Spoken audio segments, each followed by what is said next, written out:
പ്രിയമുള്ള ഡോക്ടർ മാരാജി പ്രേക്ഷകരെ, നാം ഇവിടെ ചർച്ച ചെയ്യുന്നത് ഈ വിഷുവർഷക്കാലം അശ്വതി മുതൽ രേവതി വരെയുള്ള നക്ഷത്രക്കാർക്ക് എപ്രകാരമായിരിക്കും ശുഭാശുഭ ഫലങ്ങൾ എന്ന വിഷയമാണ്. അശ്വതി നക്ഷത്രത്തിൻ്റെ ശുഭാശുഭ ഫലങ്ങൾ നാം ചർച്ച ചെയ്തു. അടുത്തതായി നാം ചർച്ച ചെയ്യുന്നത് ഭരണി നക്ഷത്രക്കാരുടെ ഈ ഒരു വിഷുവർഷക്കാലത്തെ ശുഭാശുഭ ഫലങ്ങളാണ്. നിങ്ങൾ ശ്രദ്ധിക്കണം, മേഡം 1-ാം തീയതി വിഷുഫലം നാം ചർച്ച ചെയ്യുമ്പോൾ അവിടെ ഭരണി നക്ഷത്രത്തിൻ്റെ അധിപനായ ശുക്രൻ നിന്നിരുന്നത് 12-ാം ഭാവത്തിലാണ്. നാം ഭരണി നക്ഷത്രത്തെപ്പറ്റി ചർച്ച ചെയ്യുമ്പോൾ ആദ്യമായി ചർച്ച ചെയ്യേണ്ടത് അശ്വതി ഭരണി കാർത്തിക നക്ഷത്രത്തിൻ്റെ ആദ്യത്തെ 15 നാഴിക വരുന്ന മേടം രാശിക്കാരുടെ സ്ഥിതിയാണ്. മേടം രാശിക്കാരുടെ വിഷുവർഷക്കാലത്തെ ശുഭാശുഭങ്ങൾ നാം ചർച്ച ചെയ്ത് കഴിഞ്ഞു. എൻ്റെ പ്രേക്ഷകരൊക്കെ അത് ശ്രവിച്ചിരിക്കാം, അല്ലെങ്കിൽ കണ്ടിരിക്കാം. ഇവിടെ നാം ചർച്ച ചെയ്യുന്നത് അതിലും സൂക്ഷ്മമായി ഭരണി നക്ഷത്രക്കാരുടെ ശുഭാശുഭ ഫലങ്ങളാണ്. ഭരണി നക്ഷത്രത്തെപ്പറ്റി ചർച്ച ചെയ്യുമ്പോൾ നാം ആരെപ്പറ്റി ചർച്ച ചെയ്യണം? നക്ഷത്രാധിപനായ ശുക്രനെ പറ്റി നാം ചർച്ച ചെയ്യണം. ഈ വിഷുവർഷക്കാലം നാം ചർച്ച ചെയ്യുമ്പോൾ ഭരണി നക്ഷത്രത്തിൻ്റെ അധിപനായ ശുക്രൻ നിന്നിരുന്നത് 12-ാം ഭാവത്തിലാണ്. 12-ാം ഭാവം ശുഭഗ്രഹങ്ങൾക്ക് നല്ല ഭാവമല്ല. 12-ൽ ശുക്രൻ നിൽക്കുമ്പോൾ സധനോന്ത്യേ, ഇയാൾക്ക് ധനമുണ്ടാകും എന്നൊരു ഫലം പറഞ്ഞിട്ടുണ്ട്. ധനമുണ്ടായിരിക്കാം, പക്ഷേ ശുക്രനെ പറ്റി നാം ചർച്ച ചെയ്യുമ്പോൾ നാം വളരെയധികം ചിന്തിക്കണം. ശുക്രൻ ഏതെല്ലാം ഭാവങ്ങളുടെ കാരകപതിയാണെന്ന് നാം ചിന്തിക്കണം. അബല ഭോഗയാനാനി ശുക്രഹ. അബല എന്നാൽ സ്ത്രീ, ഭോഗം, എല്ലാ മെറ്റീരിയൽ ബെനിഫിറ്റ്സ്, ഭൗതിക സുഖങ്ങൾ, വാഹനങ്ങൾ, ഇതൊക്കെ ചിന്തിക്കേണ്ടുന്ന ഗ്രഹമാണ് ശുക്രൻ. മറഞ്ഞ് 12-ാം ഭാവത്തിൽ നിന്നത് ഈ മേട വർഷക്കാലം തന്നെ, വിഷുവർഷക്കാലം തന്നെ ഭരണി നക്ഷത്രക്കാർക്ക് സ്ത്രീ സംബന്ധമായ ബുദ്ധിമുട്ടുകൾ, വാഹന സംബന്ധമായ ക്ലേശങ്ങൾ, ഭൗതിക സുഖത്തിന് വേണ്ടി, ആർഭാടത്തിന് വേണ്ടി ധാരാളം കാശ് ചെലവാക്കി താൻ കടക്കാരനാകുന്ന അവസ്ഥ, ഇതൊക്കെ സംജാതമാകും. വിഷുവർഷത്തിൻ്റെ തുടക്കം തന്നെ ശുക്രൻ്റെ ഫലം ഗുണപരമായിരുന്നില്ല. അതിനാൽ വളരെയധികം ഭരണി നക്ഷത്രക്കാർ ആർഭാടത്തിൽ മുഴുകുമ്പോൾ ശ്രദ്ധിക്കുക. പലപ്പോഴും വിറ്റ് തുലച്ചിച്ചായിരിക്കാം ആർഭാടത്തിന് വേണ്ടി പണം വാരിക്കോരി ചെലവാക്കുന്നത്. അത് പലപ്പോഴും തൻ്റെ സർവോന്മുഖമായ നാശത്തിലേക്കായിരിക്കുമെന്ന് ഭരണി നക്ഷത്രക്കാർ തിരിച്ചറിയുന്നത് വളരെ നല്ലതായിരിക്കും. ഈ ഭരണി നക്ഷത്രക്കാർക്ക് വിവാഹ വിഷയത്തിൽ കഴിഞ്ഞ മേടവർഷക്കാലം തുടക്കം അത്ര ഗുണമായിരുന്നില്ല. ഇനി ഭരണി നക്ഷത്രക്കാർക്ക് അനുകൂലമായ സമയങ്ങൾ വരുന്നത് നിങ്ങൾ ശ്രദ്ധിക്കുക. ഭരണി നക്ഷത്രക്കാർക്ക് ജൂൺ 1 മുതൽ ജൂലൈ മാസം 26-ാം തീയതി വരെയുള്ള സമയം വളരെ അനുകൂലമാണ്. ധനപരമായ വിഷയങ്ങൾ, വിവാഹ വിഷയങ്ങൾ, പുതിയ ബന്ധുക്കൾ, വിദേശയാത്ര, യാത്രാ സൗഭാഗ്യങ്ങൾ, ഇതൊക്കെ ലഭിക്കും ഈ വിഷുവർഷക്കാലം ഭരണി നക്ഷത്രക്കാർക്ക്. ജൂൺ 1 മുതൽ ജൂലൈ മാസം 26-ാം തീയതി വരെയുള്ള ദിവസങ്ങൾ വളരെ ശോഭനമായിരിക്കും. നിങ്ങൾ പ്രത്യേകം ശ്രദ്ധിക്കുക. കാരണം മേടൻ രാശിക്കാർക്ക് 2 ഭാവങ്ങളുടെ അധിപനാണ് ശുക്രൻ.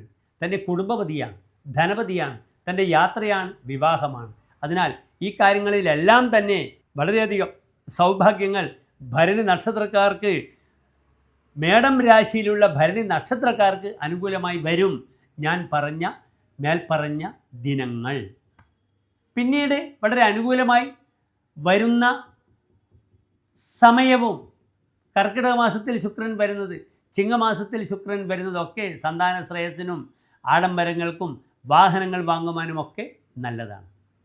ഇതിൽ ഏറ്റവും അധികം ശ്രദ്ധിക്കേണ്ടത് ഭരണി നക്ഷത്രക്കാർ ശുക്രൻ നീചത്തിൽ കന്നിയിൽ വരുന്ന മാസക്കാലമാണ്. ഇത് വളരെയധികം ക്ലേശങ്ങൾ അവർക്കുണ്ടാക്കും. ശ്രദ്ധിക്കണം. സ്ത്രീ സംബന്ധമായ അപഖ്യാതികൾ, ഭാര്യാനാശം, അനവസരത്തുള്ള ഭാര്യയുമായിട്ടുള്ള യാത്രയിലൂടെ ദുരിതങ്ങൾ, വാഹന അപകടങ്ങൾ, ഭാര്യയ്ക്ക് ബുദ്ധിമുട്ടുകൾ, ഭാര്യയുടെ വീട്ടിൽ തീ കൊണ്ടുണ്ടാകുന്ന അനർത്ഥങ്ങൾ, ഇതെല്ലാം കന്നിമാസത്തിൽ ശുക്രൻ വരുമ്പോൾ, നീചസ്ഥനായി വരുമ്പോൾ ഭരണി നക്ഷത്രക്കാർക്കുണ്ടാകാം. എപ്പോഴൊക്കെ ഉണ്ടാകാം? ആ ദിനങ്ങൾ എപ്പോഴാണ്? ശ്രദ്ധിക്കുക.